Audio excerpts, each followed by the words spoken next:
जय जिनेन्द्र।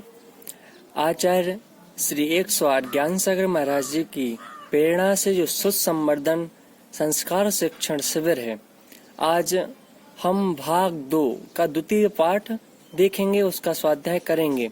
उसके पहले अगर आप लोगों ने भाग 2 का प्रथम पाठ जो हमने देखा था श्रावक के सट आवश्यक, उसके लिए नहीं देखा है और आप लोगों ने इस चैनल को सब्सक्राइब और सभी मित्रजनों में नहीं शेयर किया हो और आपकी जो जिज्ञासा हो वह कमेंट के माध्यम से हमारे लिए बताएं। अगर आप लोगों ने यह सब चीज नहीं किए हो तो सर्वप्रथम इसको कर दें, जिससे बेल आइकन को दबा के आपके लिए सर्वप्रथम नोटिफिकेशन मिल जाए। आज हम पार्ट 2 देखेंगे। षट द्रव्य। द्रव्य कितनी होती हैं? द्रव्य 6 होती हैं। आज हम उनके बारे में जानेंगे। जैसे द्रव्य का लक्षण, सर्वप्रथम हम द्रव्य का लक्षण देखते हैं। जिसमें गुण और पर्याय होती है उसे द्रव्य कहते हैं, अथवा जिसमें उत्पाद व्यय और द्रव्य होता है उसे क्या कहते हैं? द्रव्य कहते हैं। जिसमें गुण और पर्याय, अब कैसा? गुण और पर्याय क्या कहलाती है? गुण, जैसे कि हम देखें, यह अंगूठी है, यह एक पर्याय है। किसकी? यह चांदी कहलाती है। चांदी की एक पर्याय है यह। इसको अगर हम नष्ट करेंगे, क्या? उत्पाद व्यय और द्रव्य। उत्पाद समझें यह है, व्यय इसको मिटा देंगे। अगर इसके लिए हम गर्म करेंगे तो क्या हो जाएगी? यह द्रव्य है। अगर हम इसके लिए मिटा देंगे तो क्या? इसका कुछ न कुछ रूप परिवर्तन हो जाएगा, तो वह क्या कहलाएगा? द्रव्य कहलाएगा। इस प्रकार से उत्पाद व्यय और द्रव्य और जिसकी गुण और पर्याय होती है, हमारी भी एक क्या? पर्याय है। हमारी आत्मा की एक पर्याय है।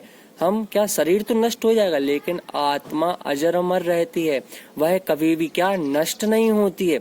हमें संसार में भले ही आए हैं, जो हम जो देखते हैं सब पुद्गल है, लेकिन क्या यह नष्ट नहीं होते हैं? जैसे कि हमने बताया था कि अगर पेड़ है उसकी लकड़ी को हम क्या करेंगे? जलाएंगे, केवला बनेगा। केवला का क्या? हम राख बनाएंगे। लेकिन यह मत सोचना कि उसकी पर्याय जो थी वह नष्ट हो गई। राख को अगर हम नदी वगैरह में भी डाल देते हैं तो वह राख कहाँ पर जाके नीचे दलदल बन जाएगी, लेकिन वह कभी नष्ट नहीं होगी, उसकी पर्याय बनी रहेगी। इसलिए जिसमें गुण और पर्याय होती है वह द्रव्य कहलाती है। द्रव्य के भेद, द्रव्य 6 होती है। कौन कौन सी? जीव, पुद्गल, धर्म, अधर्म, आकाश, काल। 6 द्रव्य होती हैं। फिर से देखें, जीव, पुद्गल, धर्म, अधर्म, आकाश और काल। अब हम देखते हैं जिनमें से जीव द्रव्य को छोड़कर बाकी सब क्या है? अजीब। अर्थात 5 जो पुद्गल, धर्म, अधर्म, आकाश, काल जो द्रव्य बची हुई है वह सब क्या है? अजीब द्रव्य कहलाती हैं। चले अब हम देखते हैं जीव द्रव्य का लक्षण। जीव किसे कहते हैं? तो जिसमें जानने, देखने तथा ज्ञान करने की शक्ति होती है उसे क्या कहते हैं? हम जीव कहते हैं। जैसे कि देव, मनुष्य, नारकी, पशु आदि। अब हम देखें, हम जीव हैं। कौन से? अगर हम डेली स्वाध्याय करते तो हम भव्य जीव हैं। देवशास्त्र गुरु पर यथार्थ सिद्धांत करते तो भव्य जीव हैं। ठीक है, तो क्या यहाँ पर कहा गया है? देव, नारकी, मनुष्य, त्रयंच। तो इन सब में क्या? जानने देखने की शक्ति अच्छे से तो रहती है, लेकिन अगर जो जानते हुए भी नहीं देखता है वह अजीब की कोटि में आएगा। लेकिन हम तो क्या? जीवी हैं। हमें हमेशा जीवी जानना चाहिए। हम देखते भी हैं। सर्वप्रथम जैसे ही देखा वैसे ही हमारे मन में क्या? एक ज्ञान झलका। हमने इस हाथ को देखा, हाँ यह उस व्यक्ति का हाथ है, इसका यह नाम है। इस प्रकार से हम जान भी लेते हैं, देख भी लेते हैं और ज्ञान भी कर लेते हैं। केवल कितने? 2 सेकंड के अंदर देखते ही ज्ञान हो जाना यह जीव का लक्षण है। इसलिए हमारे लिए क्या? हम जीव कहलाते हैं। हमारे अंदर बहुत चेतना, क्योंकि शरीर और आत्मा एक में एक है, इसको हम अलग नहीं कर सकते हैं। लेकिन जब आत्मा हमारे मरण होता है तो शरीर मिट्टी की तरह यहाँ पर रह जाता है। इसलिए हम जीव कहलाते हैं। अगर कोई प्रश्न बने कि हम जीव हैं अजीब, तो हमेशा ध्यान रखना हमारे जीव ही कहलाते हैं और पंचेंद्रिय जीव कहलाते हैं। चले अब देखते हैं दूसरा, पुद्गल द्रव्य। जिनके परमाणु मिलते और बिखरते हैं, अथवा जिसमें स्पर्श, रस, गंध, और वर्ण होता है उसे पुद्गल कहते हैं। जैसे पुस्तक, कलम, परमाणु, गोली, पारा आदि। जिनके परमाणु मिलते और बिखरते हैं उसे क्या कहते हैं? पुद्गल कहते हैं। देखो, जीव द्रव्य को छोड़कर जो हमारे लिए संसार में दिखता है वह सब क्या कहलाता है? वह सब पुद्गल कहलाता है, अर्थात वह सब पुद्गल की कोटि में आता है। यह अंगूठी, यह देखें हम ओम का ब्रासलेट, यह सभी क्या है? यह सब पुद्गल की कोटि में।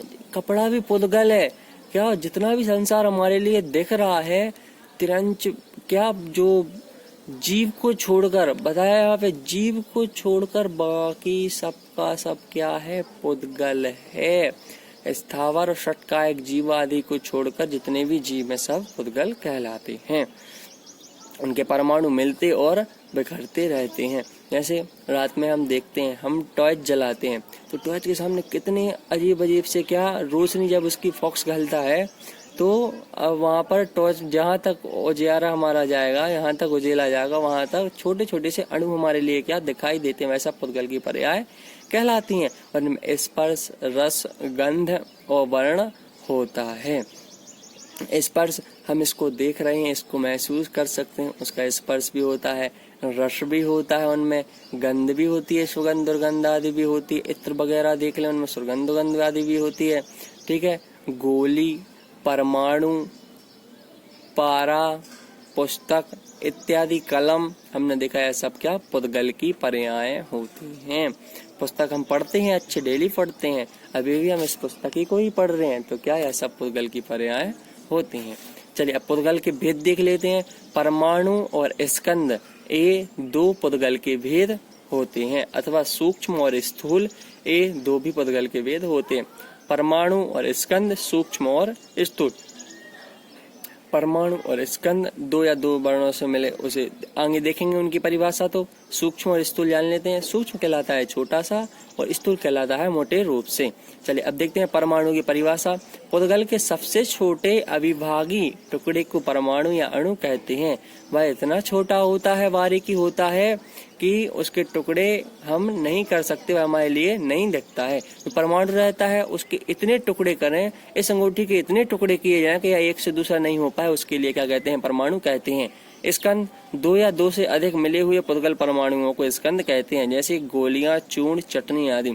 चटनी बनाते हैं, आम डालते हैं, मिर्ची डालते हैं, उसमें जीरा डालते हैं, धना डालते हैं, नमक डालते हैं, सब क्या उससे बनती है। अर्थात दो या दो से अधिक मिलने को क्या कहते हैं? परमाणु कहते हैं, स्कंद कहते हैं। पुद्गल द्रव्य की पर्याय। पुद्गल द्रव्य की 10 पर्याय होती हैं। शब्द, बंध, स्थूलता, सूक्ष्मता, आकार, हिस्सा, अंधकार, परछाई, प्रकाश, चांदनी और धूप, ये सब पुद्गल द्रव्य की पर्याय होती हैं। यह सब आपके लिए भी समझ में आ चुकी होगी। अब आगे देखते हैं धर्म द्रव्य। जो द्रव्य स्वयं चलते हुए जीव और पुद्गल को चलने या उड़ने में उदासीन रूप से मदद करता है उसे धर्म द्रव्य कहते हैं। जैसे जल मछली को चलने तथा हवा पतंग को उड़ाने में सहायक होती है। यदि धर्म द्रव्य नहीं होता तो जीव और पुद्गल नहीं चल सकते हैं। हम चलते हैं, हम सोचने का मन करते हैं, तो हमारे लिए क्या कौन चलाता है? कौन सी द्रव्य चलाती है? धर्म द्रव्य चलाती है। जिस प्रकार से पतंग को उड़ाने में हवा सहायक होती है, क्योंकि कहते हैं मछली जल की रानी है, अर्थात जल नहीं होगा तो मछली भी नहीं होगी, इसलिए जल मछली को सहायक है। इस प्रकार से हमारे लिए भी हम जब चलते हैं तो हमारे लिए धर्म द्रव्य बहुत सहायक है, वही हमारे लिए चलने में क्या सहायक होता है। अधर्म द्रव्य। जो द्रव्य स्वयं ठहरते हुए जीव को पुद्गलों को ठहरने में उदासीन रूप से सहायक होता है वह अधर्म द्रव्य कहलाता है। जैसे वृक्ष की छाया थके हुए मुसाफिर को ठहरने में सहायक होती है। यदि अधर्म द्रव्य नहीं होता तो जीव और पुद्गल ठहर नहीं सकते। उसी प्रकार जिस प्रकार हमने धर्म द्रव्य देखा कि चलने में धर्म द्रव्य सहायक होता है और रुकने में अधर्म द्रव्य सहायक होता है।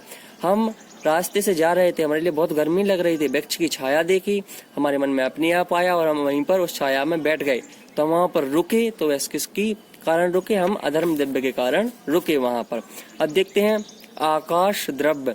जो समस्त द्रव्यों को ठहरने के लिए स्थान देता है उसे आकाश द्रव्य कहते हैं।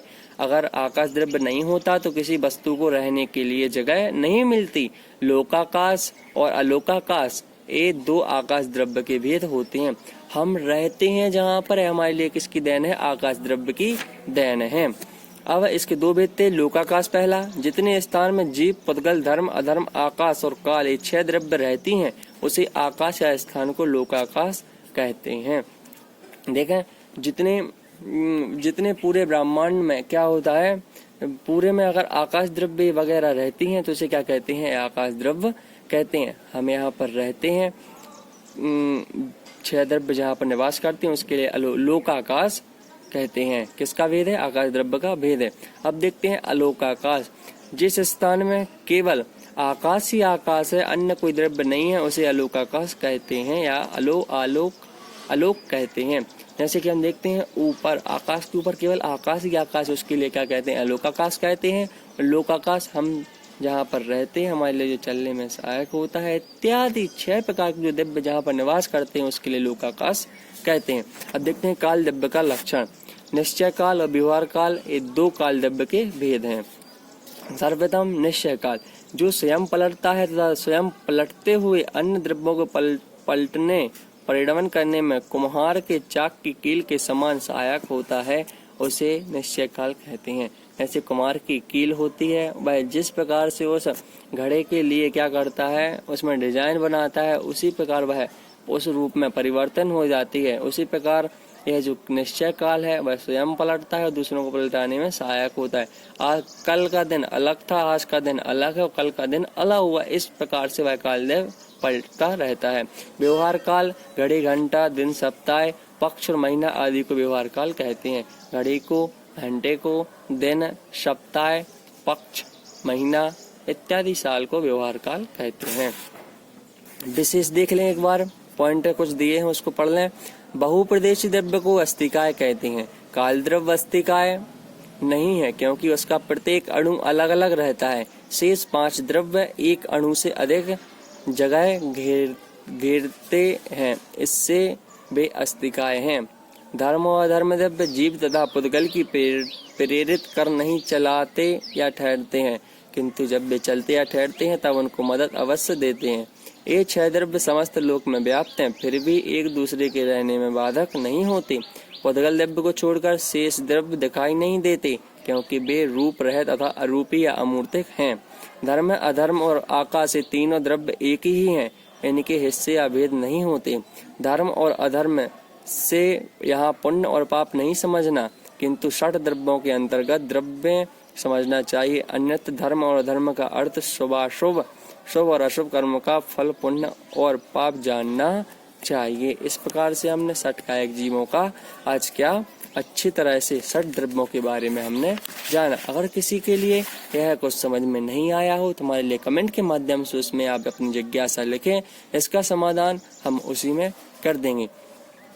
एक बार पुनः आप सभी लोग इस स्वच्छ संवर्धन संस्कार शिक्षण शिविर आचार्य ज्ञान सागर महाराज जी के द्वारा जो प्रेरणा से यह शिविर चल रहा है उसमें भाग लें। अपने सभी मित्रों में इस वीडियो अर्थात जैन धर्म शिक्षा भाग 2 के लिए सभी लोगों के पास भेजें, उनके लिए भी क्या ज्ञान अर्जन करवाएं। अगर वैसे भी आप लोगों ने चैनल को सब्सक्राइब वगैरह कर दिया होगा, अगर नहीं किया है तो उसके लिए कर दें और सर्वप्रथम बेल आइकन को दबा दें, जिससे आपके लिए सर्वप्रथम नोटिफिकेशन मिले और आप क्लास को समझ सकें, उस कक्षा को पढ़ सकें। जय जिनेंद्र।